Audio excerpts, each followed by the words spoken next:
Quelli di ottobre e di novembre sono per la Sardegna i mesi delle alluvioni, dei danni e dei morti. Così è avvenuto anche di recente, nel 2018, e così accade nel lontano 1700, stando ai documenti d'archivio, ed anche nell'800 e nel 1900.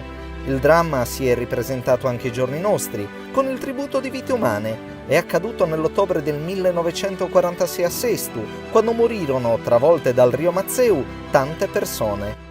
Eravamo 8 di famiglie, è arrivata questa, perché c'è il fiume vicino, è arrivata quest'acqua proprio Abbondante. Non è neanche l'acqua che è piovuta la notte, però è l'acqua che è venuta dai monti di Giuliano. Il 26 ottobre, infatti, questa strada prende il nome di quel giorno.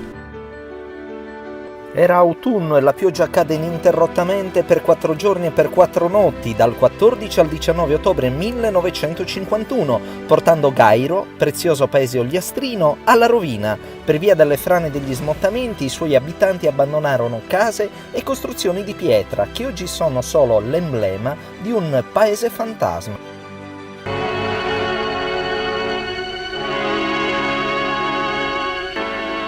È cominciato così, tra i fichidindia della Calabria, i torrenti divenuti fiumi. Dall'estremità d'Italia ripartiva il grido: salviamo le terre, salviamo le case. Simultaneamente in Sardegna lo stesso disastro. Bilancio: in Calabria 164 comuni colpiti, in Sardegna 626 case crollate. Piogge di eccezionale intensità si ripresentano oggi flagellando la Sardegna, così come accadde nel 2008 a Capoterra, con strade divenute corsi d'acqua che travolsero tutto e tutti e spazzarono via porzioni di ponti, sommersero strade. Insomma, il problema delle alluvioni in Sardegna è tutt'altro che eccezionale e non imputabile ai soli cambiamenti climatici.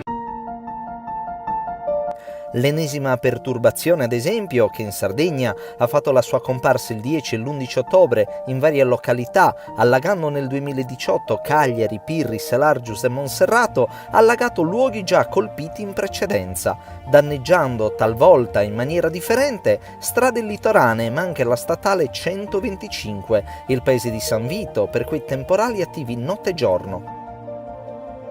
Cessata la pioggia, è stata come di consueto la volta delle esondazioni e della conta dei danni.